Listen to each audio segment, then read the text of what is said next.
The moment I discovered the truth, I was sitting alone in my office at 11:30 at night, staring at a spreadsheet that made absolutely no sense. The numbers were wrong. They had been wrong for months, and I had trusted the wrong person to explain why.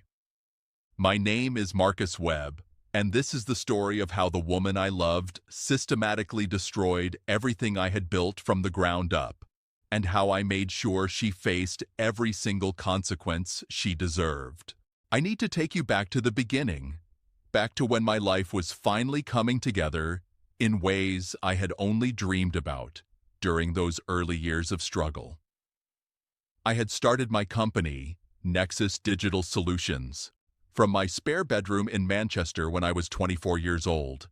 No investors, no family money, no connections. Just me, a laptop, and an idea for software that would help small businesses manage their inventory and sales in one seamless platform. For 3 years, I barely slept. I ate cheap noodles and lived on hope. I cold-called potential clients until my voice went hoarse. I taught myself to code better, to sell better, to be better at everything because failure was not an option. By the time I was 29, Nexus had grown from a one-man operation into a legitimate company with an office in central London, 15 employees, and annual revenue that finally let me breathe. My childhood best friend, Daniel Cross, had joined me as a partner 2 years in, bringing his financial expertise and steady head to balance my ambitious chaos. We were not a huge company by any means, but we were growing, we were profitable, and we had a reputation for quality that made larger competitors notice us. I had sacrificed relationships, friendships, and years of my youth for this dream, and it was finally paying off. That was when I met Sophie Hartwell.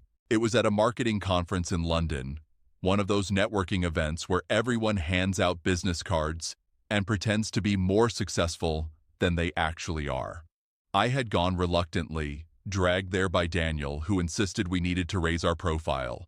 I was standing near the drinks table, feeling out of place in my slightly too cheap suit, when she appeared beside me.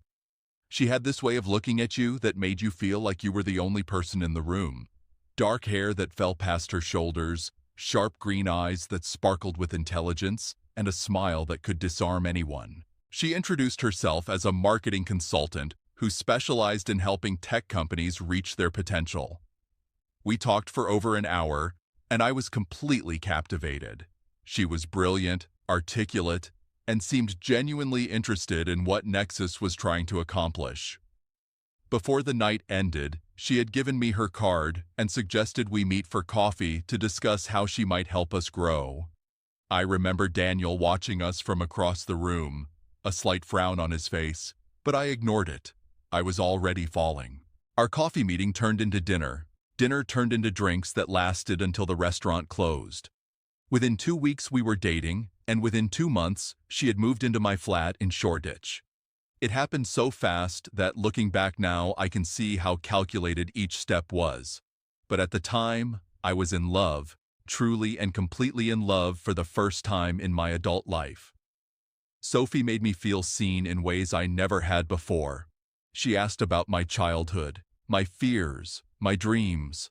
She remembered the smallest details I mentioned and brought them up weeks later.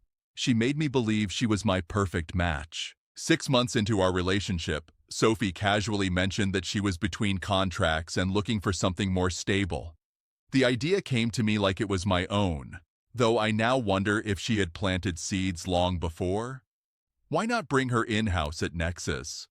We were growing and desperately needed someone to handle our marketing and client relations.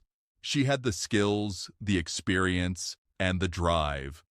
Plus, having her work alongside me meant we could spend even more time together. Daniel expressed hesitation, suggesting that mixing business with romance could be complicated, but I dismissed his concerns. Sophie was different, I told him. She understood boundaries. She wanted to help us succeed. The first 6 months with Sophie on the team were incredible. Our marketing improved dramatically.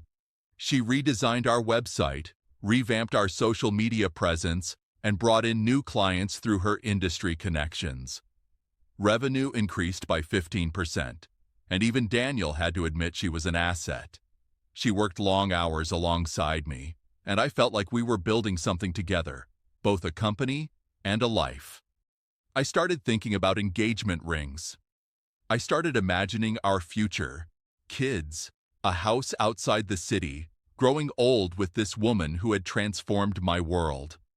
What I did not notice, what I was too blind and too in love to see, was the slow and methodical destruction happening right under my nose. The first sign came about 8 months after Sophie joined the company, though I did not recognize it as a sign at the time. One of our key clients, a retail chain we had worked with for 2 years, suddenly decided not to renew their contract. The owner, a man named Graham, had always been happy with our service. When I called him to ask what went wrong, he was evasive. He mentioned something about concerns over our company's stability and rumors he had heard about internal problems. I was baffled. What internal problems? We were more stable than ever. I asked Sophie to look into it since she handled client relations, and she assured me she would. A week later, she told me Graham had simply found a cheaper option, and that there was nothing we could do. I believed her. Then a second client left, and a third. Each time, the explanations were different, but similarly vague. Budget cuts, changing needs, going in a different direction. Each time, Sophie had a reasonable answer, and each time, I trusted her.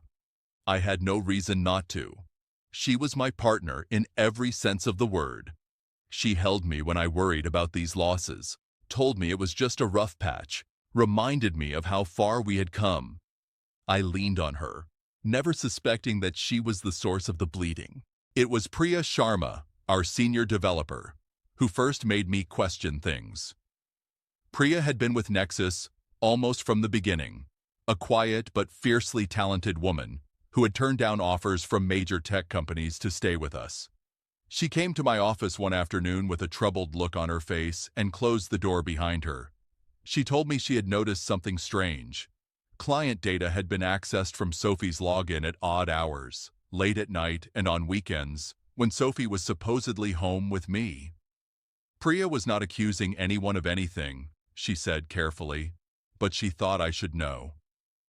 The access logs did not match Sophie's normal work patterns. I thanked Priya for bringing it to my attention, but internally, I was already making excuses. Sophie sometimes worked from home. Maybe she was just dedicated, putting in extra hours I did not know about. I mentioned it to Sophie that evening, casually, just asking if she had been doing extra work from home. She laughed and said she sometimes checked emails before bed. No big deal. The explanation was perfectly reasonable. I let it go. But something had shifted in me, a small splinter of doubt that I could not quite remove, no matter how hard I tried. I started watching Sophie more carefully, though I hated myself for it. I noticed how she angled her laptop screen away from me when she worked at home.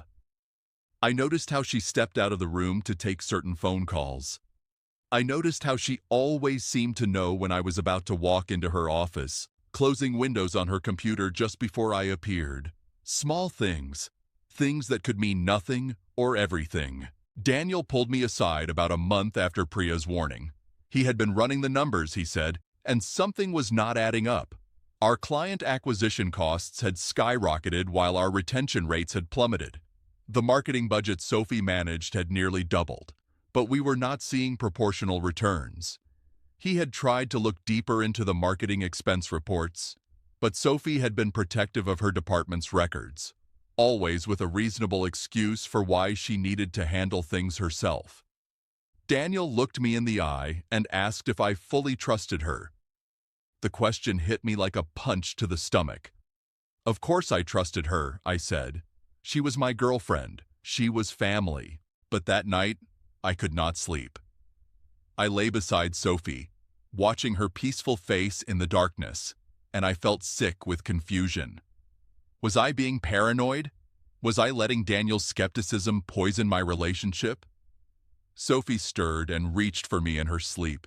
and I held her, trying to silence the voice in my head that whispered something was very wrong. The breaking point came 3 weeks later. Sophie had left her personal laptop open on the kitchen counter while she showered, something she never did. The screen was on, and a notification appeared for an email. I should have looked away. I should have respected her privacy. But some instinct, some survival mechanism buried deep in my gut, made me walk over and look. The email was from someone named Ryan Mitchell, a name I did not recognize. The subject line read, "Next Phase," and the preview showed the first line, "The Meridian deal is almost locked. Once we pull this one, Webb won't have..." My heart stopped. I clicked the email open, my hands shaking, and what I read turned my entire world to ash. Ryan Mitchell was the CEO of Vertex Technologies, our biggest competitor. The email was casual, familiar, written with an intimacy that went beyond professional. It referenced previous conversations, thanked Sophie for the client list extraction, and discussed how to approach Meridian Systems, one of our largest remaining clients. There were financial figures mentioned, percentages of deals that would be paid to Sophie once Vertex secured the accounts. There was a reference to meeting at the usual place to celebrate their progress. And at the bottom, just before his signature, Ryan had written, "Miss you. Can't wait for Friday." I read the email 3 times, trying to make the words mean something other than what they clearly said. Sophie was feeding our client information to our competitor. Sophie was being paid to destroy us from the inside. Sophie was meeting Ryan Mitchell in ways that suggested this was more than a business arrangement.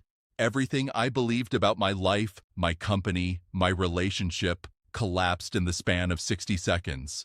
I heard the shower turn off and quickly stepped away from the laptop, my mind racing. I could not confront her. Not yet. If I accused her now, she would delete evidence, cover her tracks, spin some story I might be desperate enough to believe. I needed to know everything. I needed to understand the full scope of what she had done before I made my move. So I did the hardest thing I have ever done in my life. I walked back to the kitchen, picked up my coffee, and smiled at Sophie when she came out wrapped in a towel, her hair wet and her face glowing. I told her I loved her. I kissed her forehead, and inside, I died. The next 3 weeks were an exercise in controlled torment. I pretended everything was normal while secretly documenting everything I could find. I worked with Daniel and Priya, swearing them to absolute secrecy, to investigate the full extent of Sophie's betrayal. What we discovered was worse than I could have imagined. Sophie had been working with Ryan Mitchell for over a year, since before she even met me. The conference where we met was not a coincidence. Ryan had specifically sent her there to target me, to get close to me, to infiltrate Nexus from the inside. Everything about our relationship was manufactured. The way she approached me, the conversations that felt so natural, the speed with which she moved into my life, it was all part of a strategy. I was never a person to her. I was a target. Through careful examination of the marketing budget, Daniel discovered that Sophie had been siphoning funds through fake vendor accounts for months. The amounts were not large enough to trigger immediate alarms, a few thousand here and there, but over time it added up to nearly £40,000. She had also been providing Vertex with detailed information about our product development timeline, allowing them to rush competing features to market just before we launched ours.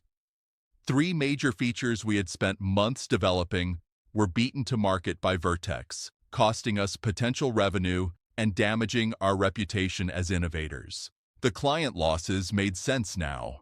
Sophie had been reaching out to our key accounts, subtly undermining their confidence in Nexus while promoting Vertex as a superior alternative.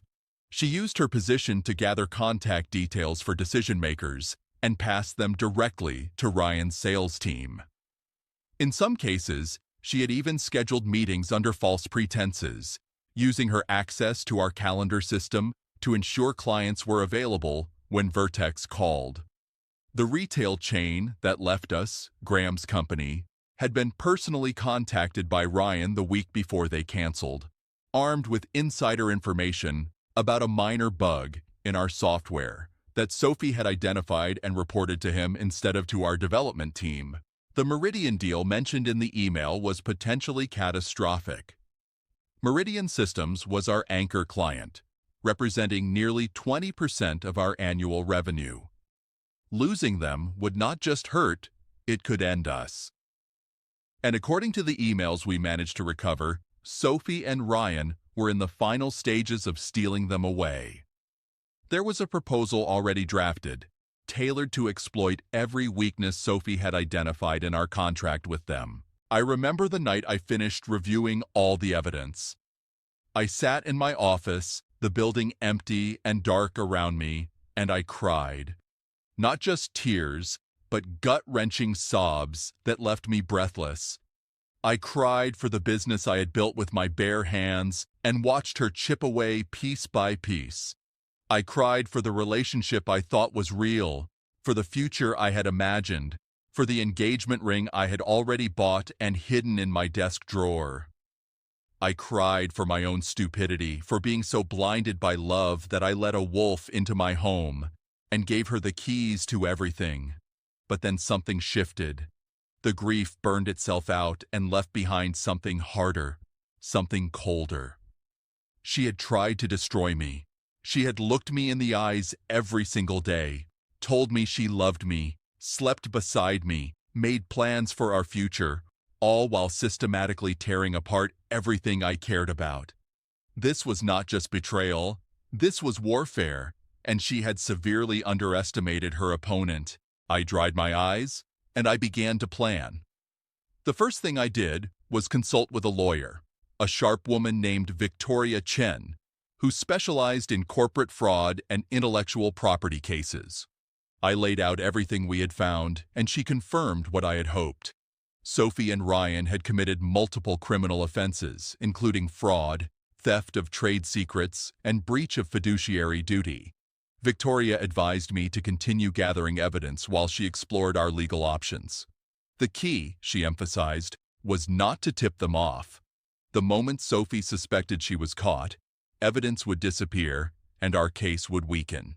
I also brought my mother into the fold, something I had been reluctant to do because I did not want to admit how badly I had been fooled.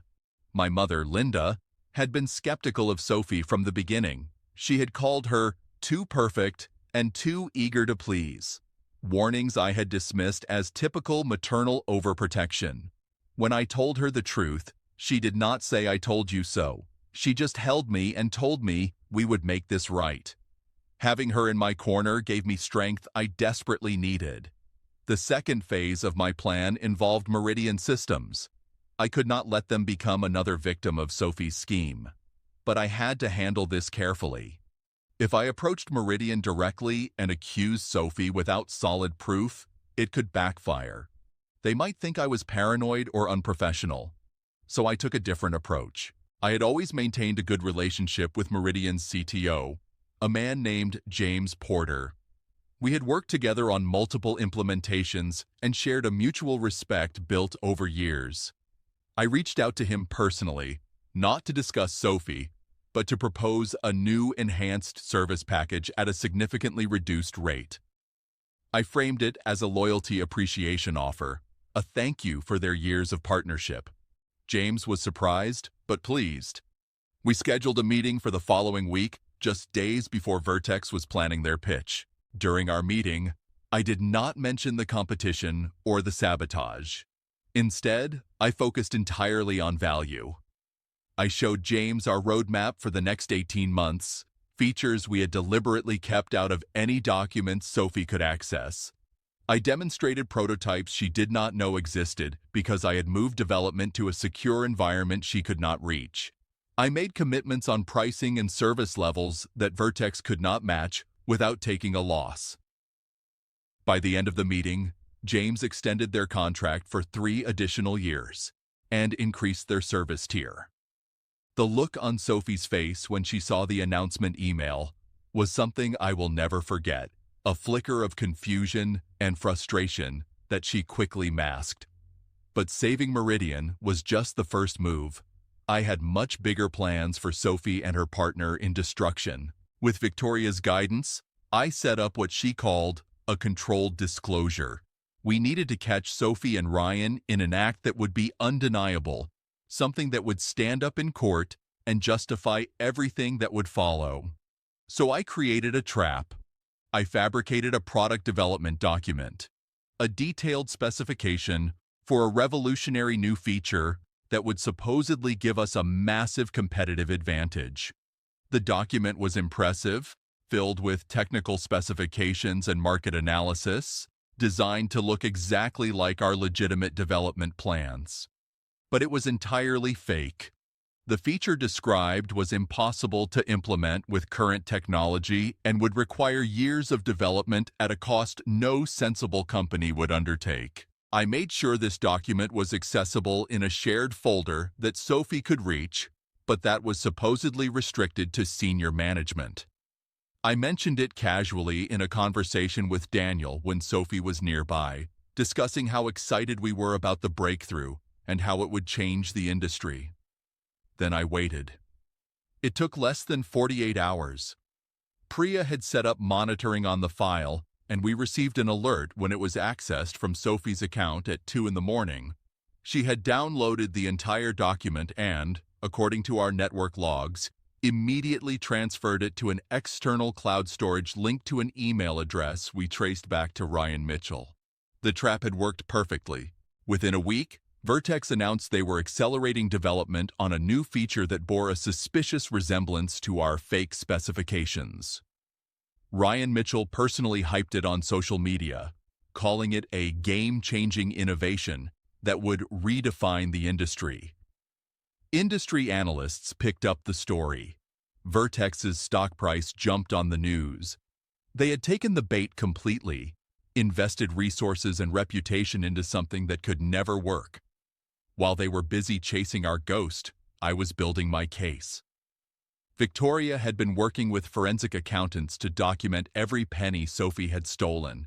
She had connected with investigators who specialized in corporate espionage. She had even made discreet contact with a journalist at a major business publication who was very interested in a story about corporate sabotage. All the pieces were moving into place, but I was not finished with Sophie personally. I needed her to feel the same betrayal she had inflicted on me, to experience the same devastating revelation that everything she believed was a lie. I started planning a party, an anniversary celebration for Nexus marking 5 years since we officially incorporated. It would be a major event, bringing together our employees, clients, investors, and industry contacts. Sophie threw herself into helping organize it, never suspecting that she was helping to arrange her own downfall. I watched her send invitations, coordinate catering, plan decorations, all while knowing that this party would be her end. The weeks leading up to the event were the hardest of my life. Every day I woke up next to a woman I now knew was my enemy. Every kiss was a performance. Every smile was a mask. There were moments when I almost broke, when the accumulated weight of pretending became unbearable. But I reminded myself of what she had done, of the employees whose jobs she had endangered, of the clients she had betrayed, of the years of work she had tried to steal. The anger kept me focused. I also started preparing for life after Sophie. I quietly moved my important personal documents out of the flat, storing them at my mother's house. I spoke with our landlord about the lease situation, discovering that since only my name was on it, I could ask her to leave with proper notice. I made backup copies of all evidence and stored them in multiple secure locations. I consulted with a family lawyer about asset protection. By the time the anniversary party arrived, I was as prepared as I could possibly be.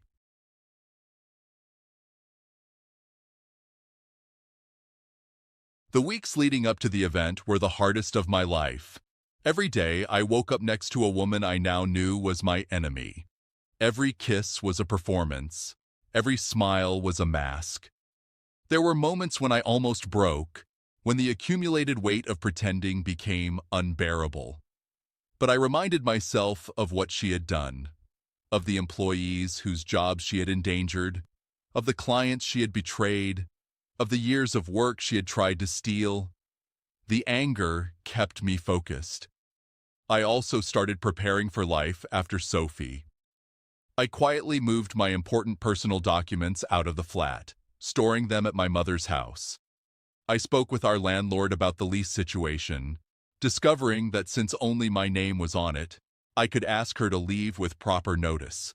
I made backup copies of all evidence and stored them in multiple secure locations. I consulted with a family lawyer about asset protection. By the time the anniversary party arrived, I was as prepared as I could possibly be. The party was held at a venue in central London, a converted warehouse with exposed brick and industrial chandeliers that gave it an edge of sophistication. Over 150 people attended, including nearly every important figure in our professional orbit. Sophie looked stunning in a black dress she had bought specifically for the occasion. She was radiant, confident, playing the role of supportive partner to perfection. She had no idea that by the end of the night, everything would be different. I had coordinated carefully with Victoria, Daniel, Priya, and a few other trusted individuals. The timing had to be precise. Early in the evening, I gave a short speech thanking everyone for their support over the years. I talked about the challenges we had faced and overcome. I talked about the importance of trust and loyalty in business and in life. Sophie smiled up at me from the crowd, and I smiled back, and nobody knew the storm that was coming. About 2 hours into the party, I received a text from Victoria. "It's done. Check your email." I excused myself and stepped into a quiet corner to read the message she had forwarded. That afternoon, Victoria had filed civil lawsuits against both Sophie Hartwell and Ryan Mitchell, alleging fraud, theft of trade secrets, and tortious interference with business relations. Simultaneously, she had referred our criminal evidence package to law enforcement, who had been in the process of reviewing it for weeks and were now ready to act. And the journalist we had been working with had published his story online just 20 minutes ago. The article was devastating. It detailed how a marketing consultant had infiltrated a growing tech company on behalf of a competitor, systematically stealing clients and trade secrets over the course of 18 months. It named Sophie and Ryan, included quotes from industry experts about the seriousness of the allegations, and featured images of emails that were now a matter of public record. The story was already being shared across social media and tech industry forums. I walked back into the party and found Sophie laughing with a group of clients. I watched her for a moment, this woman who had shared my bed and my secrets, who had said she loved me while driving a knife into my back. I felt a strange calm settle over me. It was almost time. Daniel approached Sophie first. He asked her if she had seen the news, if she had checked her phone lately. I watched her face change, watched the confusion turn to concern, as she pulled out her phone and started scrolling. The color drained from her face. Her hand began to shake. She looked up, scanning the room, and her eyes found mine. I was already walking toward her. The moment I reached her, she started talking, words tumbling out in a panicked rush. She said there had been a mistake, a misunderstanding. She said she could explain everything if I would just listen. She said she loved me, that whatever I thought I knew, it was not what it looked like. I let her talk until she ran out of words, and then I spoke, keeping my voice low so that only she could hear. I told her I knew everything. I told her I had known for weeks. I told her that while she was helping plan this party, I was building a case that would destroy her. I told her about the fake product document, about how she and Ryan had fallen for it completely, about how their announcement of a feature that could never work was going to become an industry joke. I told her about the lawsuits, the criminal referral, the journalist. I told her that by this time tomorrow, her name would be synonymous with corporate betrayal. She tried to grab my arm, tears streaming down her face, begging me to stop, to think about what we had, to give her a chance to fix things. The audacity of it, the sheer gall of asking for mercy after what she had done, almost made me laugh.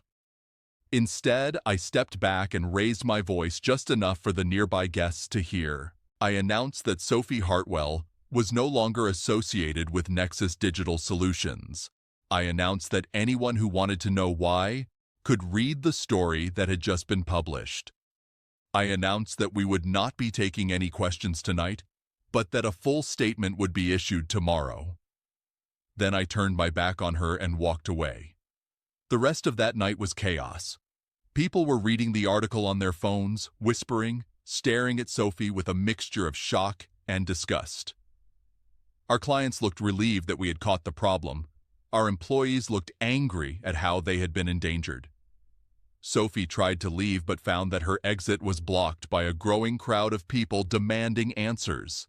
Eventually, she managed to slip out a side door, but not before several industry figures had confronted her publicly. I did not see her leave. I was in a back room with Daniel, Victoria, and a few others, decompressing from the intensity of what we had just done.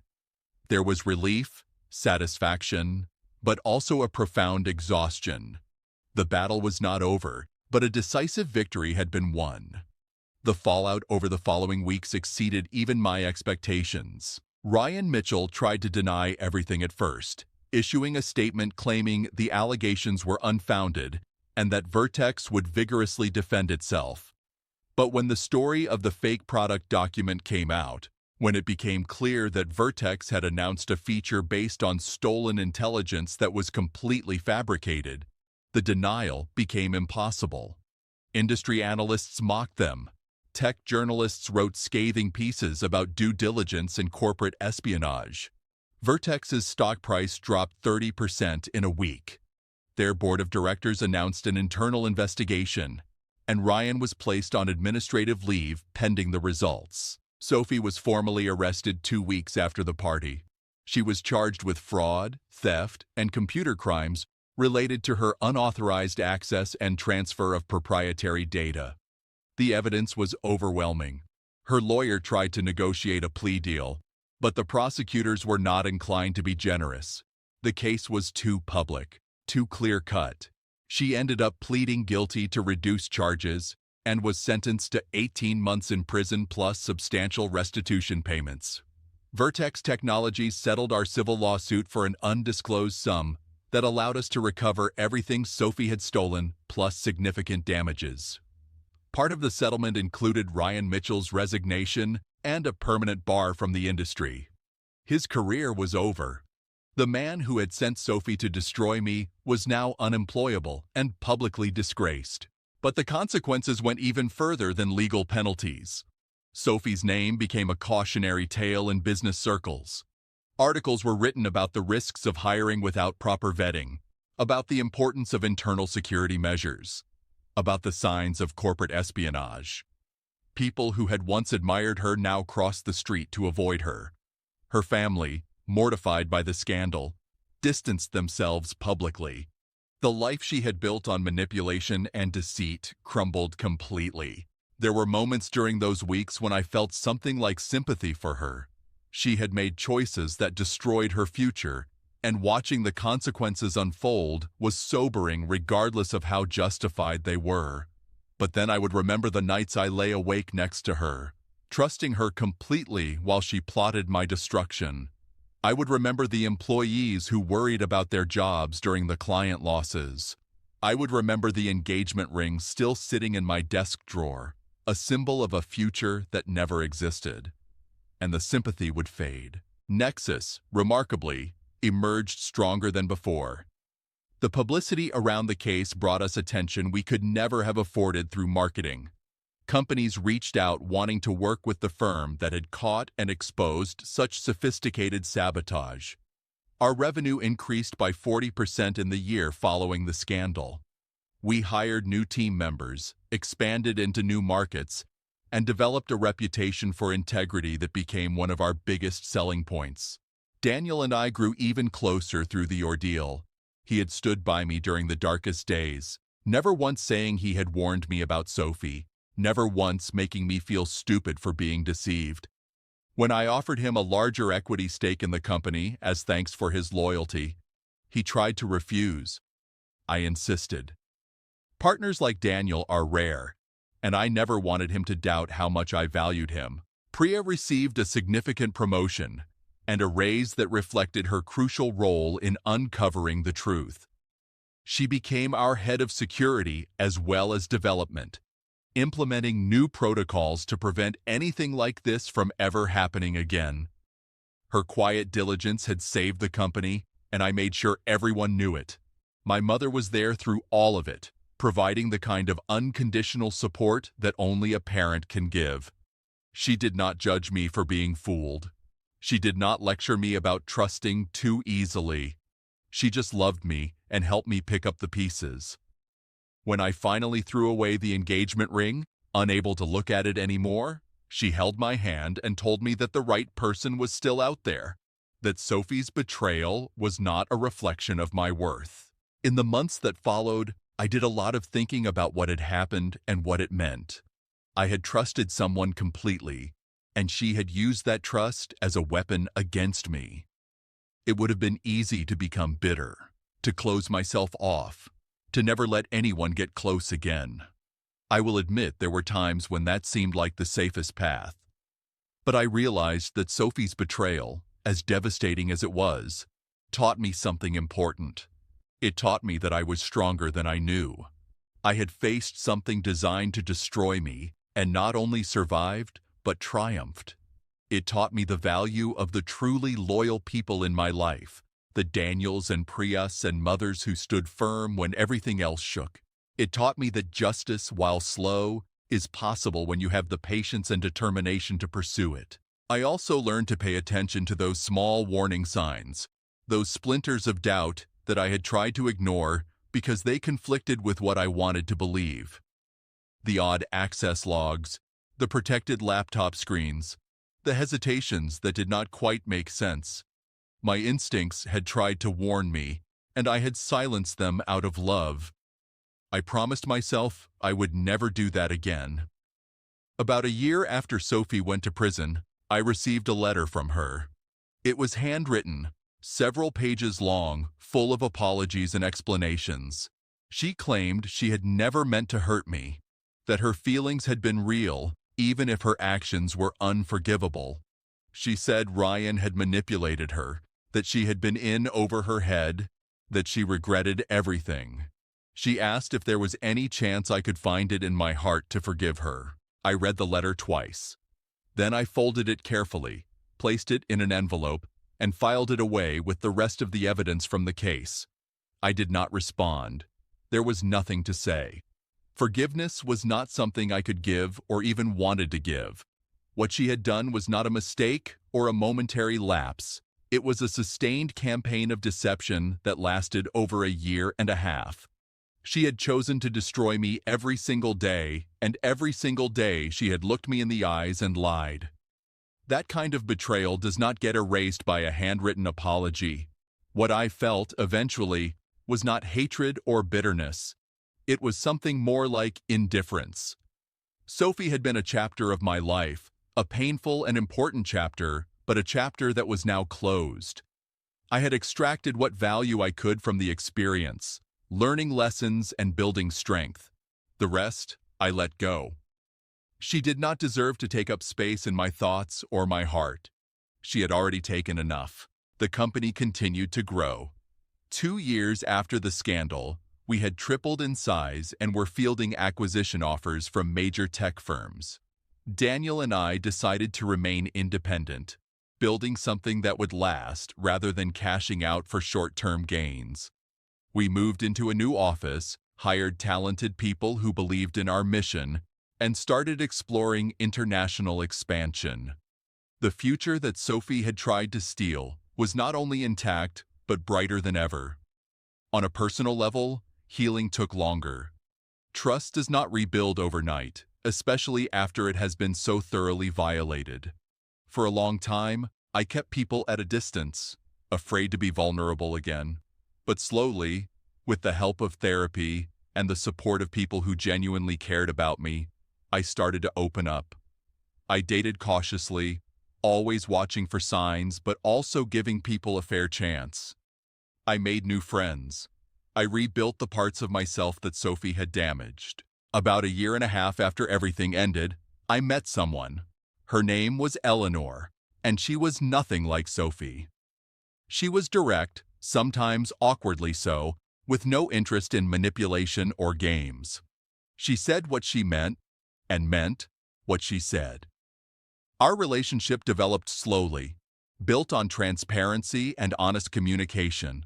When I told her about Sophie, about everything that had happened, she listened without judgment, and then told me that my past was part of me, but did not define my future. I think that was when I knew she was different.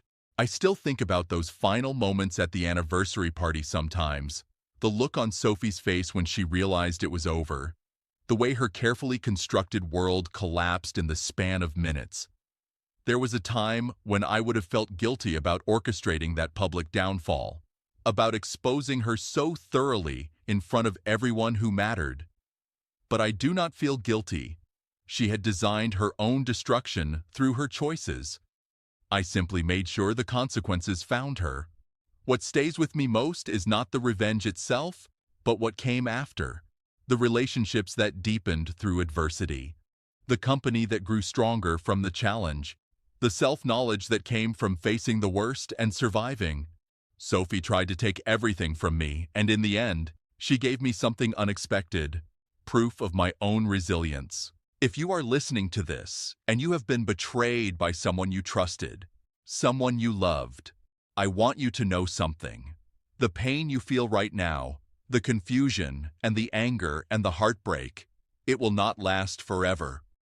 There will come a day when you look back on what happened and see it as a turning point rather than an ending. The people who betray us reveal their own character, not ours. The fault lies with them, not with us for trusting. But also know this: you deserve justice. Not violent or illegal justice, but the kind that comes from truth being exposed and consequences being delivered.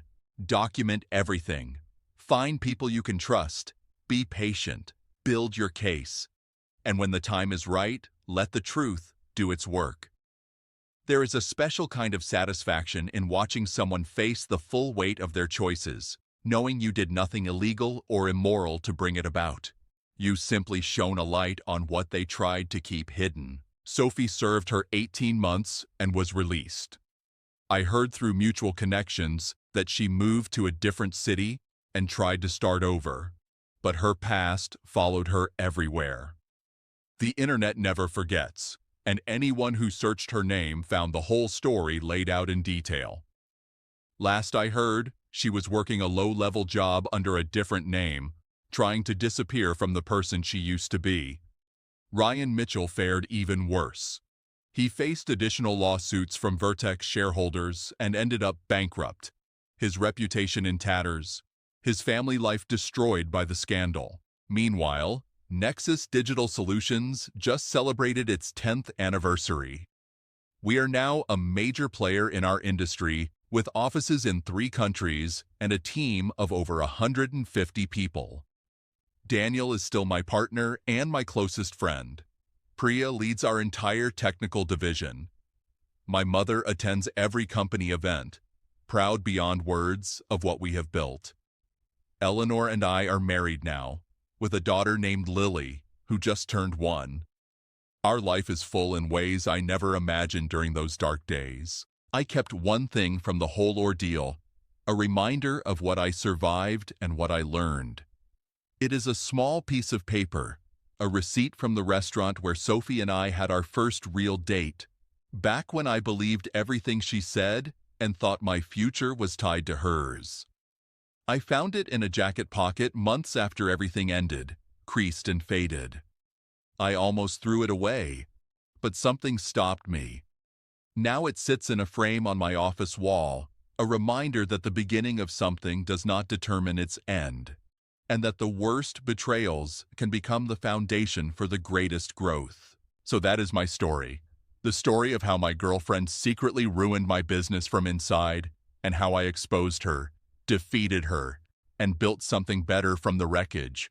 If there is one message I want to leave you with, it is this: The people who try to destroy you often underestimate what you are capable of.